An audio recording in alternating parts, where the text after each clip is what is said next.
4, 3, 2, 1, go! Pendekar payung terbang. Puri iblis. Tuk. Ujung. Tuk.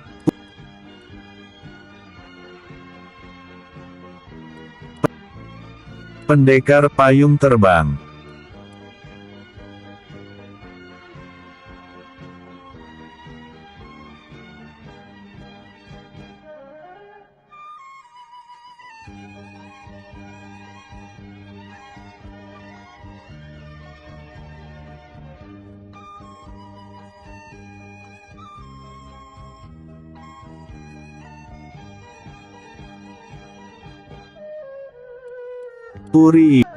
Puri iblis.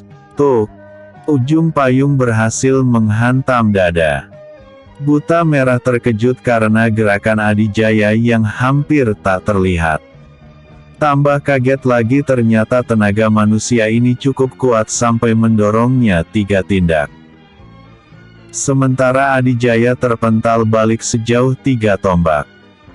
Beruntung dia bisa mengimbangi diri sehingga tidak jatuh. Berikutnya dia persiapkan kekuatan 2 kali lipat. Di alam ini Adijaya harus bergantung pada senjatanya.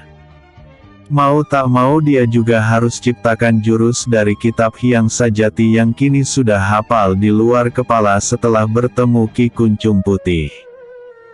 Adijaya sudah menyerang kembali. Payungnya digenggam layaknya pedang. Karena tinggi lawan 2 kali tinggi badannya, maka sang pendekar sering menyerang sambil melompat untuk menyamai tingginya. Payung diputar dan diayun cepat mengincar bagian leher ke atas. Namun, sepasang tangan kekar makhluk berkulit merah ini bergerak cepat memapak atau menangkis serangan lawan. Buta merah tahu, payung yang dipegang lawan adalah wujud Ki Santang yang tidak bisa dipandang remeh kekuatannya. Makanya dia tidak tanggung-tanggung kerahkan tenaga besar dalam menangkisnya. Sebenarnya posisi menyerang sambil melayang di udara mengandung resiko besar dan tidak efektif karena tidak adanya kuda-kuda yang mengandalkan sepasang kaki. Akhirnya Adijaya menyerang dengan cara melompat-lompat. Pada saat lawan membalas serangan dia menghindar dengan turun ke tanah. Lalu secepat kilat 2 kakinya menjejak tanah untuk lompatan berikutnya. Pada lompatan ini dia kembali menyerang. Sekali gerak, payungnya menusuk ke 5 tempat. Buta merah hanya sekali mengibas saja membuat serangan Adijaya tak mendapatkan hasil. Setiap serangan yang dia lancarkan adalah gerakan baru. Diciptakan berdasarkan kalimat-kalimat yang tertulis dalam kitab Hyang Sajati. Adijaya menggunakan cara ini bermaksud agar lawan tidak bisa membaca gerakannya. Memang benar, buta merah baru kali ini melihat jurus yang diperagakan lawannya. Dia bisa menghindar, memapak atau menangkis juga berdasarkan naluri yang muncul sepersekian kejap. Seandainya makhluk berwajah burung gagak ini gerakannya lambat, tidak menutup kemungkinan dirinya sudah menjadi bulan-bulanan lawan. Diam-diam dia mengagumi manusia yang menjadi lawannya ini. Selama pertarungan berlangsung, energi yang memenuhi sekitar tempat terasa semakin tebal. Seperti merasakan tekanan udara. Otak Adijaya langsung terpikirkan sesuatu. Berdasarkan 2 atau 3 baris kalimat dalam kitab Hyang Sajati, Adijaya mengolah kekuatan. Dengan cara sesuai pikirannya, kini dia bisa memanfaatkan pendaran energi sebagai pijakan kakinya. Sehingga dia tidak perlu turun naik lagi ke tanah untuk mendapatkan tenaga baru. Tubuhnya kini selalu melayang di udara. Bahkan cukup mendorongkan kaki ke belakang, tubuhnya bisa melesat ke depan. Di alam lelembut saja dia bisa berkembang. Gumam Padmasari kagum melihat kemajuan yang ditunjukkan Adijaya. Sementara Buta Merah terpaksa tambah kekuatan. Yang dia butuhkan hanya kecepatan. Sebab serangan lawan terbaca di saat-saat hampir mengenai sasaran yang diincar. Juragan, buat dia selalu menangkis saya. Bisik Ki Santang. Sepasang mata Adijaya berbinar bersama seringai jahat di wajahnya. Lalu dia gerakkan payung memutar, menebas, mengayun dan menusuk lebih cepat lagi. Sudah melewati puluhan jurus, makhluk raksasa berkulit merah berwajah burung gagak kini dalam posisi bertahan. Kecepatan serangan Adijaya telah mengurung ruang geraknya untuk membalas serangan. Sekarang dia hanya menahan dan menangkis. Dua tangannya hanya bisa digunakan sebagai tameng, melindungi dirinya dari serangan berbagai arah. Tenaga yang dikerahkan juga semakin besar lagi. Ini memang rencana Ki Santang. Pada saat dirinya membentur tangan makhluk merah itu, dia tambahkan tenaga. Maksudnya untuk menguras kekuatan si merah berwajah burung gagak itu. Andaikan Buta Merah ini bangsa manusia, mungkin sepasang tangannya sudah terasa linu-linu karena terus-menerus digunakan untuk menangkis payung jelmaan Ki Santang. Lama-lama sosoknya terdorong mundur, tenaganya semakin menipis. Sementara di otaknya belum menemukan solusi mengatasinya. Sodokan terakhir pucuk payung telak mengenai pusat kening Buta Merah. Duk! Buta Merah terhuyung. Tubuhnya condong ke belakang. Adijaya memanfaatkan momen ini, dia angkat dua kaki hingga posisinya siap menendang. Buta Merah silangkan dua tangan sebagai perisai. Des! Tendangan Adijaya mengenai perisai tangan itu, tapi sosok Buta Merah tetap terjatuh. Selain karena tenaganya yang sudah berkurang, tendangan itu juga sangat kuat. Bruk! Buta Merah jatuh telentang. Pada saat itu Adijaya sudah mendarat sambil menodongkan payung ke lehernya. Senyum kemenangan menghiasi wajah Adijaya yang dimiringkan. Baiklah, aku kalah. Suara Buta Merah tampak kecewa. Kau harus percaya padanya, labu itu akan digunakan untuk kebaikan. Ujar Padmasari yang sudah berada di dekat Adijaya. Buta Merah bangun duduk. Kau sengaja memilih aku, penjaga labu yang paling lemah. Begitu, kan? Bukan aku, tapi payung itu yang menunjukkan arahnya.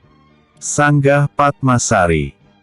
Kalau manusia mungkin si merah ini akan menghempas napas kesal sambil melihat payung yang selalu digenggam Adijaya. Tidak usah sewot, berikan saja labunya. Bukankah dengan begitu kau sudah bebas tugas? Semprot Ki Santang. Kemudian salah satu tangan Buta Merah menyusup ke balik semak-semak yang terdekat. Setelah ditarik kembali, tangan ini sudah memegang labu. Disodorkannya benda ini kepada Adijaya. Adijaya mengambilnya dan langsung dimasukkan ke dalam payung. Sekarang kau boleh istirahat sepuasnya. Tidak usah khawatir, kami yang akan bertanggung jawab selanjutnya. Kata Ki Santang. Buta Merah berdiri lalu melangkah dan menghilang di tempat yang bagian malam hari. Adijaya juga segera meninggalkan tempat aneh itu. Adijaya kini memasuki sebuah padang rumput yang sangat luas. Sejauh mata memandang hanya rumput dan ilalang yang tampak di depan mata. Di atas, langit begitu terang meski tiada matahari. Melihat ke bawah baru sadar kalau dirinya tidak memiliki bayangan. Namun, dia segera maklum, ini alam berbeda. Bahkan dirinya sekarang ini juga berupa makhluk halus. "Kemana kita?" tanya Adijaya. "Ke sarangnya. Masih jauh. Aku tidak melihat apapun selain rumput-rumput liar itu. Tempatnya bernama Puri Iblis." Kedengarannya menyeramkan. Juragan harus melewati beberapa gerbang yang dijaga oleh budak-budaknya. Setelah lama berjalan, jauh di depan sana kini terlihat sebuah bangunan yang mirip istana. Tidak besar, tapi juga tidak kecil. Bangunan ini dikelilingi pagar berlapis, sehingga terlihat seperti wilayah istana. Di pagar paling luar, di depan gerbang, berdiri satu sosok yang bertugas sebagai penjaga. Dari jauh, Adijaya belum bisa melihat jelas siapa gerangan yang akan menjadi rintangan pertamanya. Semakin dekat semakin jelas sosoknya. Makhluk yang berwujud seorang kakek. Pakaiannya berupa jubah berwarna hitam kelam, memancarkan aura hitam juga. Energinya sudah terasa sampai ke tempat Adijaya. Semakin dekat semakin kuat. Kalau tidak diimbangi dengan kekuatannya, mungkin Adijaya akan merasa berat langkahnya. Namun, sang pendekar tetap tegap melangkah membelah energi hitam yang mencoba menghalanginya. Sampai akhirnya tiba di depan penjaga gerbang lapis pertama. Episode sebelumnya, Buta Merah. Episode berikutnya, penjaga gerbang pertama. Mulut Adijaya menganga, tak percaya dengan apa yang dia lihat.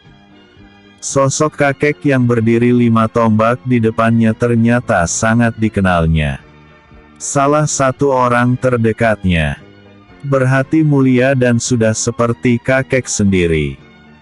Si kakek yang menerimanya walaupun tahu dia anak seorang pimpinan perampok. Sempat mendidiknya meski sebentar.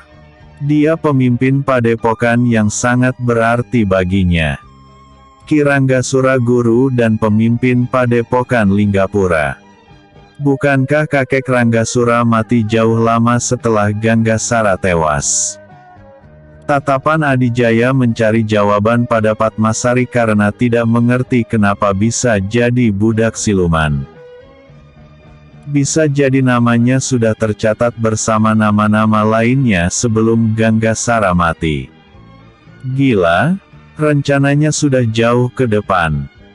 Sosok Ki Ranggasura terlihat datar dengan wajah pucat pasi. Di tangannya tergenggam tongkat sepanjang tinggi tubuhnya.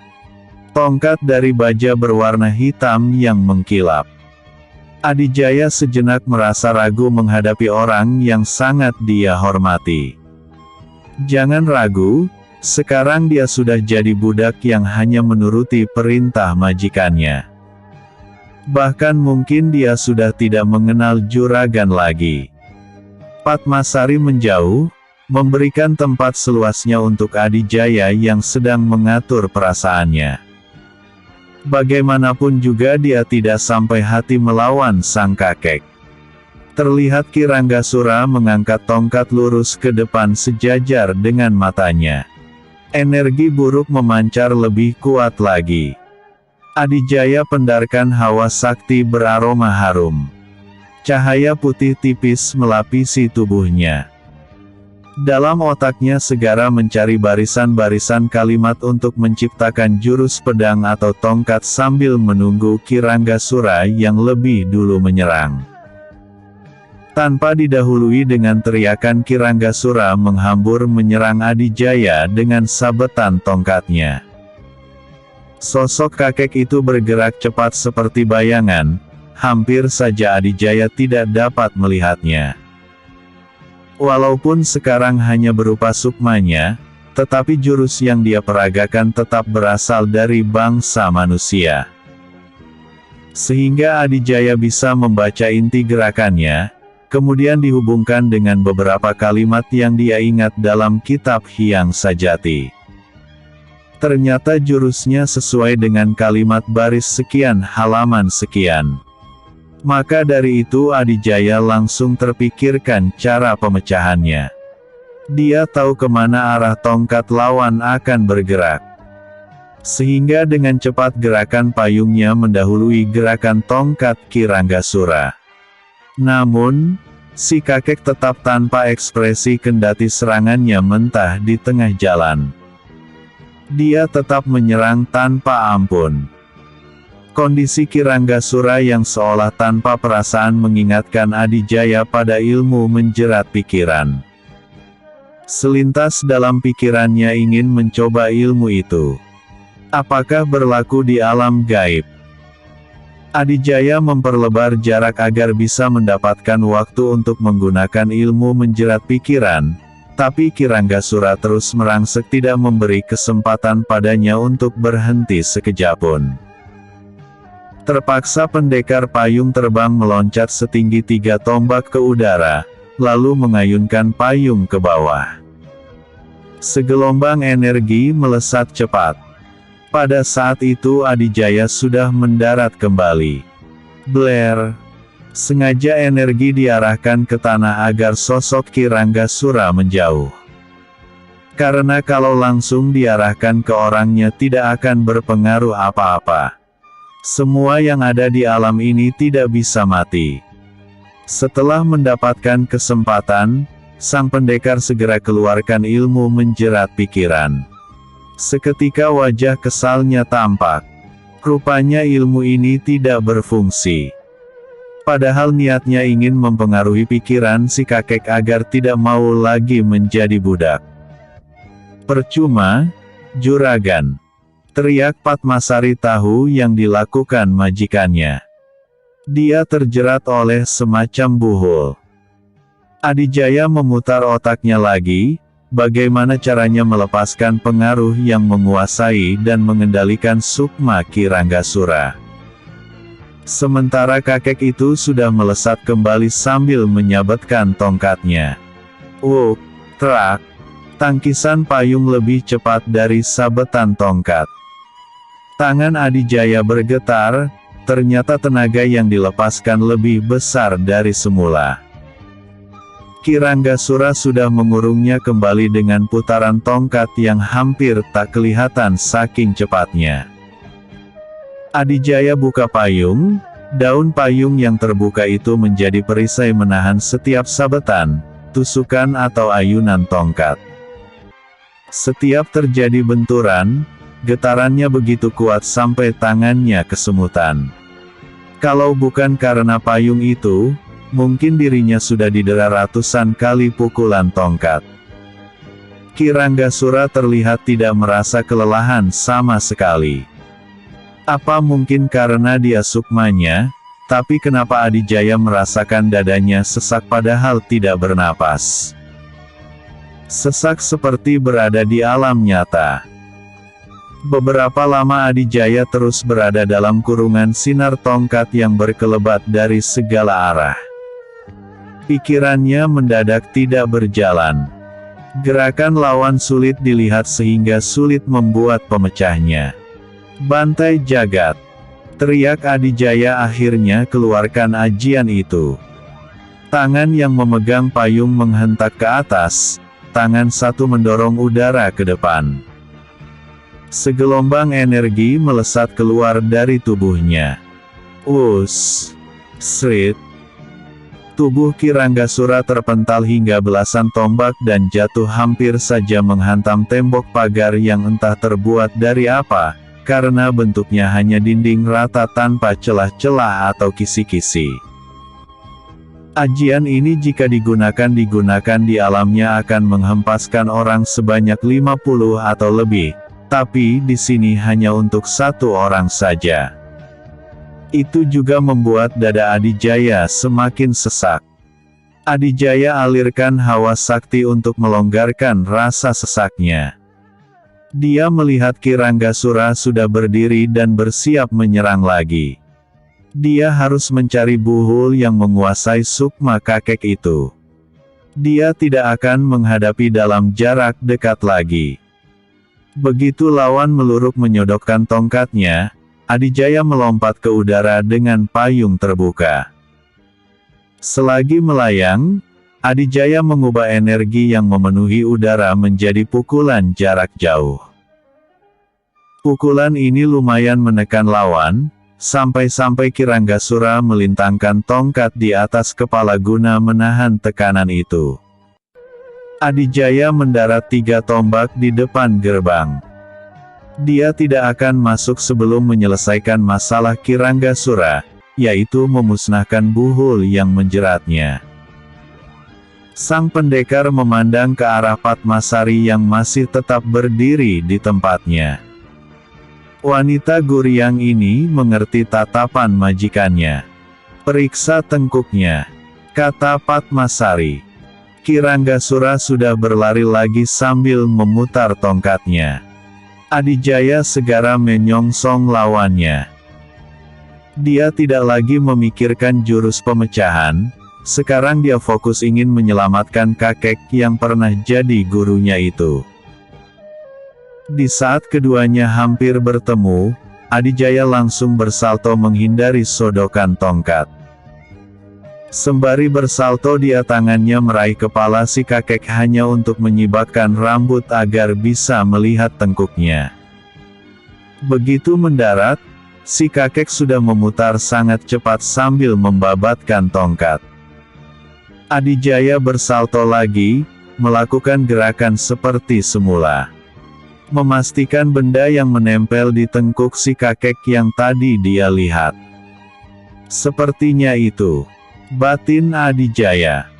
Ketika Kiranggasura berputar lagi, sang pendekar tidak menghindar. Dia siapkan tenaga besar pada tangan yang bebas. Dia menunggu serangan datang. Tep. Tongkat berhasil ditangkap tangan kirinya. Sekuat tenaga dia membanting tongkat bersama pemegangnya sehingga tubuh Kiranggasura berputar terbawa oleh bantingan. Pada saat posisi Kiranggasura membelakanginya, tangan kiri yang sudah bebas itu bergerak cepat menangkap tengkuk si kakek dan memegangnya kuat-kuat. Bret. Episode sebelumnya, Puri Iblis. Episode berikutnya, menuju gerbang kedua. Tangan Adijaya berhasil melepas benda yang menempel di tengkuk sukma Kiranggasura. Seketika sukma kakek itu mematung seperti ada sesuatu yang menahannya. Sementara benda yang dipegang tadi telah berubah menjadi asap tipis lalu menghilang di udara. Beberapa saat kemudian sukma Kiranggasura jatuh berlutut. Adijaya segera berpindah di hadapan kakek itu, berlutut juga. Tampak wajah si kakek sedikit berwarna, bola matanya juga bersinar, tidak gelap seperti sebelumnya. Sukma Kiranggasura menatap sayu Adijaya. Ada senyum tipis menghiasi bibirnya. Jubah hitam yang dikenakan juga berubah warna menjadi putih. Menandakan bahwa dia tidak dalam pengaruh jerat buhul lagi dan bebas, bukan budak lagi. "Terima kasih, kau selalu menjadi penyelamat," ucap sukma Kiranggasura sambil bangkit berdiri. Adijaya juga berdiri. "Ini sudah kewajiban saya, Kek. Teruslah, berjuang. Aku akan mencari bantuan, agar kau tidak sendiri." "Terima kasih, Kek." Adijaya menjura, sukma Kiranggasura melayang ke atas lalu menghilang di ketinggian. Kemudian Adijaya membawa kakinya memasuki gerbang pertama Puri Iblis. Setelah beberapa langkah melewatinya, Adijaya dibuat melongo. "Dunia lelembut memang serba aneh," ujarnya. "Begitulah, banyak ilusi yang nyata." Timpal Padmasari yang sudah berada di sampingnya. Sewaktu masih di luar pagar, yang terlihat di dalam adalah halaman luas dengan hamparan rumput hijau yang di ujungnya terdapat gerbang kedua. Ternyata ketika sudah masuk, hamparan rumput itu berubah menjadi hutan belantara. Meski banyak jalan setapak ke berbagai arah, Adijaya tetap memilih lurus, padahal tidak ada jalan setapak di sana. Padmasari mengikuti majikannya. Apapun yang ada di depannya, yang penting berjalan lurus. Walaupun harus menerobos semak belukar, meloncati batu atau pohon perdu. Kalau ada pohon besar menghadang, maka memutar sedikit kemudian lurus lagi. Sampailah di sebuah tanah agak lapang.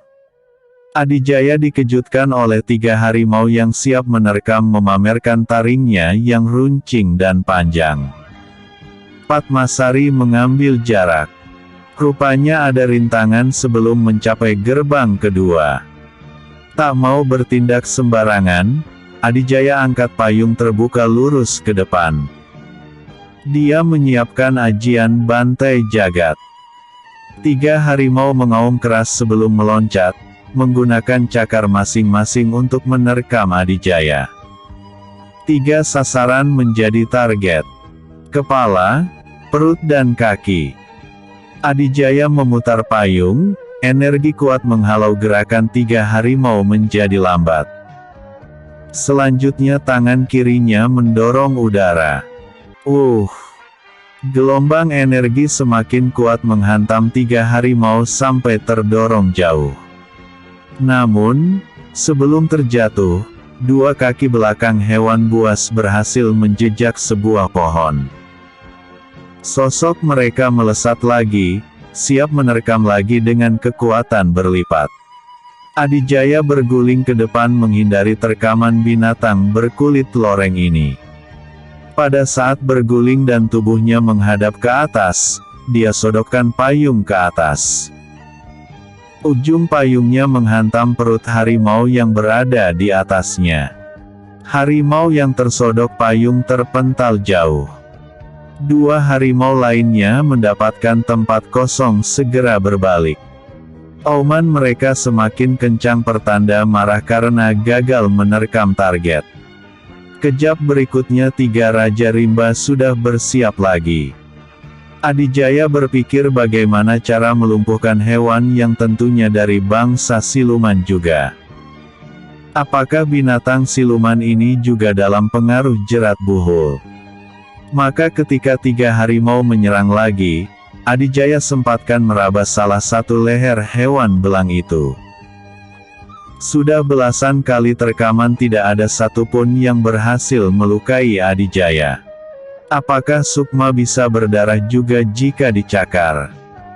Gumam Adijaya terpikirkan bagaimana bentuk luka seumpama terkena cakaran harimau. 3 harimau sudah diperiksa leher atau bagian tubuh yang lain. Ternyata tidak ada benda apapun seperti yang dia temukan di tengkuk Sukma Kiranggasura. Adijaya mencari jawaban ke Padmasari. Wanita Guryang itu hanya mengangkat bahu. Akhirnya Adijaya mencoba sendiri idenya. Dia buat 3 harimau itu menjauh terlebih dahulu dengan ajian bantai jagat. Setelah ada jarak yang lumayan jauh, dia segera lepaskan ilmu menjerat pikiran. 3 harimau belang yang hendak menerkam lagi mendadak tak bisa bergerak. Kepala mereka berputar-putar. Bukan auman yang keluar, tapi erangan seperti merasakan sakit.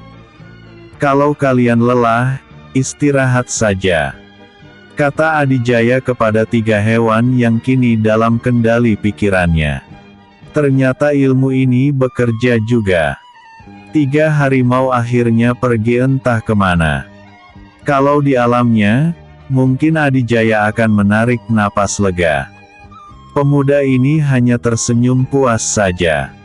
Pertarungan tadi cukup menguras tenaga juga. Sebelum melanjutkan, Adijaya memulihkan tenaga dulu sampai kondisinya benar-benar siap. Adijaya tetap mengambil langkah lurus dan keyakinannya akhirnya membuahkan hasil. Dia keluar dari hutan rimba yang sangat lebat tadi. Kini di hadapannya terhampar padang rumput lagi. Di ujung depan sana terlihat tembok pagar yang kedua. Ada berapa gerbang sebenarnya? Tidak tahu, jawab Padmasari. Dari kejauhan sudah terlihat ada dua sosok yang menjaga gerbang. Pakaiannya sama berupa jubah hitam, tapi wajah mereka belum jelas. Dengan santai sambil meningkatkan kekuatan Adijaya melangkah tegap. Beberapa rencana sudah dipersiapkan dalam benaknya. Kemungkinan semua penjaga gerbang adalah orang yang pernah dijumpainya sewaktu mereka masih hidup. Tidak menutup kemungkinan, mereka adalah sukma-sukma dari tokoh baik dan juga berwatak jahat. Siapapun mereka, Adijaya siap menghadapinya. Jika dari golongan orang baik, maka dia akan melepaskan buhul penjeratnya, tapi bagaimana jika sukma mereka dulunya adalah orang berwatak jahat? Adijaya meminta pendapat Padmasari. Sama saja, lepaskan buhulnya. Bebaskan saja, mereka tetap menanggung dosa-dosanya sewaktu masih hidup. Oh, begitu. Baiklah. Madari menatap tajam sepasang pemuda di hadapannya. Trikarsi melaporkan setelah mengetahui bahwa musuh bebuyutan Ganggasara mempunyai ilmu sihir, mereka kehilangan jejak. Kalian tidak main-main. Selidik Madari. Kami tidak berani, Bu. Sahut Gagaseta. Ternyata mereka benar-benar kuat. Wanita bertubuh molek yang aslinya sudah tua ini mengambil sebuah mangkuk besar terbuat dari tembaga. Mangkuk ini sudah berisi air bening. Lalu diletakkan di depannya. Terpaksa aku menggunakan jendela air untuk mencari keberadaan mereka. Dua tangan Madari diputar-putar di atas mangkuk tembaga. Air di dalamnya tampak beriak kecil. Dua tangan wanita ini berakhir dengan menggebrak tanah di samping mangkuk. Tiga pasang mata segera melihat ke air di dalam mangkuk. Di dalam air itu tergambar sebuah kereta kuda yang sedang terbang di langit malam. Semuanya tercengang melihat kereta yang bisa terbang dengan kecepatan tinggi lagi. Bila mereka selalu di dalam kereta itu, maka kita tidak dapat berbuat apapun terhadap mereka, jelas sang ibu. Jadi mereka harus dipancing agar keluar dari sana. Tanya Trikarsi. Benar. Terlihat kereta kuda terbang menuju sebuah bukit. Tiga pasang mata tak pernah lepas mengawasi kereta terbang itu. Di bukit itu kereta mendarat. Ibu tahu bukit itu? Tanya Gagaseta. Bukit Gajah Depa. Sepasang pemuda saling pandang. Mereka cukup tahu letak keberadaan bukit itu. Pergilah ke sana, culik istrinya. Dia sedang mengandung. Perintah Madari. Episode sebelumnya. Penjaga gerbang pertama. Episode berikutnya. Tugas yang sia-sia. Jika ditempuh dengan berkuda maka membutuhkan waktu sampai 7 hari untuk sampai ke Bukit Gajah Depa. Gagaseta dan Trikarsi memiliki ilmu yang bernama Lengkah Jurik. Dengan ilmu ini mereka bisa mencapai ke sana dalam waktu semalam. Ilmu ini didapat dari siluman yang menjadi junjungan mereka. Ilmu ini hanya bisa digunakan malam hari. Mereka jarang menggunakan ilmu ini kecuali untuk hal penting. Karena ilmu ini sangat menguras tenaga dalam. Seperti malam ini, sepasang kekasih ini berlari di udara dengan kecepatan tinggi. Dalam sekali tarikan napas harus tepat mencapai tujuan. Maka dari itulah karena sekujur badan hampir kaku akibat menahan napas, mereka mendarat dengan cara menjatuhkan diri. Sosok mereka jatuh berguling-guling di kaki bukit. Badan terasa remuk dan sakit bukan main. Beberapa lama mereka tak berkutik untuk memulihkan kondisinya. Sampai waktu hangat moyan barulah mereka bisa menggerakkan badan. Gagaseta memandang ke puncak bukit, seperti yang tergambar dalam jendela air milik ibunya. Ini memang tempatnya, kita cari mereka di atas. Ujar Gagaseta sambil menunjuk ke lereng. Sebelum naik mereka memulihkan kekuatan terlebih dahulu hingga benar-benar sempurna. Tunggu, Seta. Ada apa? Trikarsi mengeluarkan sesuatu dari balik ikat pinggangnya. 2 buah kotak kecil pipih berwarna hitam legam. Ini jimat untuk penangkal sihirnya. Gagaseta mengambilnya satu kemudian diselipkan di balik ikat pinggang. Dengan langkah cepat, tapi selalu waspada sepasang pemuda ini mendaki bukit. Mereka menyusuri jalan lebar yang bisa dilalui kereta kuda. Karena jalur lainnya hanya berupa jalan setapak, dan mengingat Adijaya beserta istrinya menaiki kereta kuda, maka sudah dipastikan buruan mereka melewati jalan lebar ini. Namun, ketika sampai di lereng, jalan lebar berakhir alias buntu. Sementara di sekitarnya tidak ada sesuatu pun semisal gubuk atau rumah, bahkan kereta kuda juga tidak terlihat berada di mana. Di sekeliling tempat itu hanya ada pepohonan yang menjulang tinggi. Daunnya tidak begitu rimbun hingga langit cerah masih terpampang di atas sana.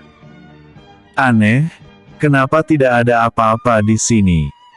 Mungkin mereka di puncak, Seta. Bagaimana bisa kereta kuda yang besar itu naik ke puncak, sedangkan tidak ada jalan lebar lagi menuju ke atas? Bukankah kereta itu bisa terbang? Oh! Gagaseta menghempas keras napasnya. Dia baru ingat hal itu. Kita coba ke puncak, Seta. Trikarsi mendahului kekasih melangkah, dia mengambil jalan setapak yang hanya ada satu-satunya di sana. Sepanjang jalan mereka selalu mengitarkan pandangan. Apalagi bila menemukan tempat yang datar. Sampai di puncak, mereka tetap tidak menemukan apapun. Aneh, tak habis pikir. Tidak mungkin mereka salah, jelas-jelas yang terlihat di jendela air, kereta kuda terbang menuju bukit ini. Bukit Gajah Depa. Apa kita tertipu oleh sihir mereka lagi? Trikarsi terpikirkan hal itu. Jimat yang kita pakai bukan sembarangan, sihir apapun tidak akan mempan. Gagaseta tidak percaya kalau jimat pemberian ibunya itu tidak berfungsi. Akhirnya mereka duduk di bawah pohon untuk melepas lelah. Dari pagi mereka belum mengisi perut. Sementara itu di dalam rumah, Asmarini senyum-senyum melihat kebingungan yang menimpa Gagaseta dan kekasihnya. Tentu saja tabir pelindung yang dibuat Adijaya lebih kuat. Sehingga apa yang mereka cari tidak kelihatan. Sepasang kakek nenek jelmaan kuda Guryang menemani si cantik mungil ini. Dari mana mereka tahu aku berada di sini? Tanya Asmarini. Pasti mereka atau ibunya memiliki suatu alat yang bisa melihat benda dari kejauhan, jawab si nenek. Mereka membawa semacam jimat untuk menangkap sihir, tapi sayangnya yang juragan gunakan bukan sihir, hehehe. Ujar si kakek. Mereka sepertinya kelaparan. Kata Asmarini. Gusti Putri mau memberi mereka makan. Tanya si kakek. Beri saja, kasihan. Mereka punya niat jahat. Sanggah si nenek. Tidak mengapa. Penjahat juga butuh makan, sahut Asmarini diakhiri tawa yang terdengar renyah. Baiklah, aku yang akan ke sana, kata si kakek. Mereka berada di ruang dimensi lain.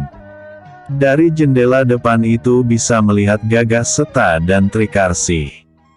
Si kakek mendekati pintu yang ada di samping jendela, lalu membuka dan keluar. Gagaseta dan Trikarsih terkejut tiba-tiba saja ada seorang kakek muncul di hadapan mereka. Si kakek tertawa mengekeh. Sepasang kekasih ini memperhatikan dengan jelas, barangkali saja kakek ini mempunyai niat jahat. "Tidak usah takut, anak muda," ujar si kakek. "Aku tinggal di sini, di sebelah sana rumahku." Tunjuk si kakek asal. "Tinggal di sini, sendirian?" tanya Gagaseta. "Bersama istriku, lah, hehehe. Tidak ada orang lain lagi." "Tidak ada, sepertinya kalian belum makan, ini aku bawakan makanan." Si kakek keluarkan sebuah bungkusan berisi nasi dan lauknya. Dia juga mengeluarkan 2 kendi berisi air. Sepasang pemuda ini heran, rasanya tadi si kakek tidak membawa apapun, tapi tiba-tiba saja bisa mengeluarkan makanan dan minumannya. "Makanlah, aku hendak cari kayu bakar dulu." Si kakek menaruh makanan dan kendi di depan mereka. Kemudian sosoknya berjalan menuruni bukit. Dalam sebentar saja sosok si kakek sudah tak kelihatan. Gagaseta dan Trikarsih tampak ragu memandangi bungkusan nasi dan kendi di depannya. Namun, karena lapar tak bisa dikompromi lagi, akhirnya mereka menyantapnya dengan lahap. Mereka seolah lupa dengan tugas yang diberikan Madari yang kini tampak kesal melihat kelakuan mereka dari jendela air. "Dasar bodoh. Apa yang kalian lakukan?" Madari menyesal telah salah memberikan jimat. Mereka tidak bisa menemukan tempat tinggal Asmarini karena terlindung tabir gaib. Mereka tidak hanya memiliki ilmu sihir, ternyata ada Guryang yang selalu mendampingi dan melindungi. Pantas saja mereka sukar dihadapi. Khawatir anaknya dalam bahaya, segera saja Madari memanggil mereka dengan ilmu telepati. Namun, sayang putra bungsu dan kekasihnya itu langsung tak sadarkan diri setelah makanan habis dilahap. Sial! Madari membanting tangannya hampir menumpahkan air di dalam mangkuk tembaga. Dia bingung antara menunggu mereka sadar atau menyusul ke sana. Kalau menunggu mereka sadar, takutnya sesuatu hal buruk menimpa mereka. Tapi kalau menyusulnya dengan ilmu lengkah jurik, tenaganya akan habis begitu sampai di sana. Si kakek sudah kembali lagi ke rumah. "Harus diapakan mereka, Gusti Putri?" tanya si kakek. "Kalau aku tidak sedang mengandung, mungkin lebih baik dibunuh saja. Mereka akan meresahkan warga karena selalu menculik bayi. Apakah mau seperti yang juragan lakukan terhadap lawan-lawannya?" usul si nenek. "Nah, itu bagus," seru Asmarini. "Hilangkan semua ilmu dan kekuatan mereka, lalu kirim kembali ke ibunya." Sepasang kakek nenek tertawa mengekeh berbarengan. "Kalau yang itu biar aku saja," kata si nenek langsung pergi tanpa menunggu persetujuan lagi. Begitulah, Gagaseta dan Trikarsih dilenyapkan semua ilmu dan kekuatannya. Kemudian dengan cara makhluk Guryang, mereka dilemparkan hingga kembali ke tempat bersemayamnya Madari. Episode sebelumnya. Menuju gerbang kedua. Episode berikutnya. Sukma nenek kembar. Dari jauh Adijaya sudah menduga-duga 2 penjaga gerbang kedua ini pasti sosok yang sudah dia kenal. Dan ternyata dugaannya tidak meleset sama sekali. Mereka adalah nenek kembar Nyai Gandalaras, guru dari istrinya dan Nini Bedul, penghuni Bukit Bedul. Adijaya lupa nama asli nenek ini, yang pasti agak mirip dengan saudara kembarnya. Mereka berdua tewas oleh jerangkong koneng di Bukit Bedul. Seperti Kiranggasura sebelum terlepas buhul penjeratnya, nenek kembar berwajah pucat dan pasti tetap menyeramkan seperti pada waktu masih hidupnya. Apakah Sukma tidak bisa kembali menjadi muda? Pertanyaan konyol tiba-tiba saja keluar dari mulut Adijaya. Tergantung kemauan, jawab Padmasari. Berarti mereka inginnya tetap berpenampilan menyeramkan, padahal mereka ingin menakuti siapa? Juragan, tentunya. Padmasari sudah mengambil jarak. Adijaya berdiri tegap menatap tajam dua nenek yang berdiri 4 tombak di depannya. Mereka memegang tongkat sama seperti Kiranggasura. Menghadapi dua Sukma sekaligus pasti lebih sulit. Adijaya siapkan kekuatan, dia angkat payung ke samping seperti mengangkat pedang. Sepasang nenek kembar mulai bergerak. Mereka meloncat sambil berputar satu ke kiri satu ke kanan. Tongkat diputar cepat dan kuat. Mereka bertemu di satu titik, yaitu sasaran mereka. Adijaya jongkok, melindungi dirinya dengan payung terbuka. Dua tongkat nenek kembar datang menggebuk payung. Duk! Kejap berikutnya sepasang tongkat membabat ke bagian bawah. Adijaya yang sudah membaca serangan lawan, sudah lebih dulu meloncat lurus ke atas. Pada saat meluruk turun, posisi kepala di bawah. Payung dalam keadaan terbuka ditodongkan ke bawah menjadikan sebagai tameng karena nenek kembar kini menusukkan tongkat ke atas. Des! Des! Ujung tongkat menghantam daun payung. Adijaya terpental balik ke atas. Pada saat itu dua nenek juga melesat ke atas hingga menyamai ketinggian lentingan Adijaya. Dua tongkat kembali menggebuk sangat cepat. Adijaya yang tidak siap hanya mengandalkan payung terbang sebagai pelindungnya. Brak! Walaupun hanya payungnya yang kena kemplang, tapi gebukan tongkat itu sangat kuat sehingga tubuh Adijaya meluruk cepat ke bawah. Dia berhasil mendarat di tanah dengan sempoyongan, hampir jatuh. Tidak ada jeda untuk menghimpun tenaga. Dua nenek sudah turun sambil mengemplang lagi. Adijaya tidak sempat gunakan payung, maka dia berguling beberapa kali ke depan. Setelah dirasa jaraknya cukup jauh, Adijaya segera bangkit dan berbalik. Tapi dia terkejut ternyata nenek kembar tetap dekat dan melancarkan serangan tongkatnya. Trak! Refleks payung terbang menjadi perisai ketika dua ujung tongkat hampir menyodok mukanya. Daya dorong tongkat sangat kuat menghantam daun payung, sehingga Sukma Adijaya ikut terdorong jauh. Ada kesempatan untuk mengambil jarak. Adijaya berjalan mundur sambil berpikir keras bagaimana cara mendekati nenek kembar untuk mencabut buhulnya, sedangkan tongkat mereka terus memburu. Posisi nenek kembar selalu berdekatan dalam menyerang. Yang satu saling membantu yang lainnya. Ketika posisinya masih sejajar, Adijaya bisa menghalau serangan mereka.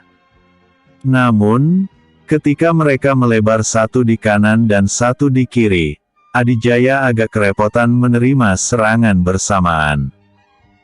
Beruntung dia bisa bergerak sangat cepat.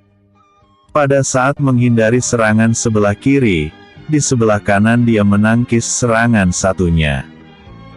Begitulah dalam beberapa lama, posisi Adijaya hanya bertahan. Dia mengandalkan kecepatan, kekuatan dan ketepatan. Pikirannya harus tepat mengambil keputusan dalam waktu sepersekian kejap. Satu ide terlintas dalam benaknya, tanpa pikir panjang dia langsung menggunakan idenya. Tak peduli hasilnya bagaimana nanti. Yang penting harus dicoba. Mencoba adalah pengalaman. Adijaya bergerak memutari salah satu nenek, tentunya dengan kecepatan kilat. Begitu berada di belakang si nenek, dia menggunakan sukma entah Nini Bedul atau Nyai Gandalaras sebagai tameng. Bagian tengkuk nenek ini dicengkeram kuat sambil digerak-gerakkan untuk menghalau serangan tongkat nenek satunya. Nenek yang dicengkeram juga memutarkan terus tongkatnya ke belakang, tapi selalu ditangkis payung terbang. Tidak ada lagi kesempatan, meskipun cukup berbahaya, sekuat mungkin Adijaya mencabut sesuatu yang menempel di tengkuk si nenek. Bret! Sukma si nenek langsung mematung. Adijaya segera menjauh karena nenek satunya terus menyerang. Setelah berada di tempat yang siap, dia mulai menghadapi nenek yang tinggal sendirian ini. Padmasari mendekati nenek yang sudah terlepas buhulnya. Nenek ini jatuh berlutut. Wajahnya tampak berwarna, dan kedua matanya bersinar. Jubahnya juga berubah putih. Kau sudah bebas. Padmasari memberitahu. Si nenek berdiri lalu menoleh ke saudara kembarnya yang masih bertarung. Jangan khawatir, juragan pasti dapat membebaskan saudara kembarmu. Si nenek menatap Padmasari. Tatapan yang penuh rasa terima kasih dan juga harapan. Harapan agar saudaranya juga bebas dari jeratan buhul.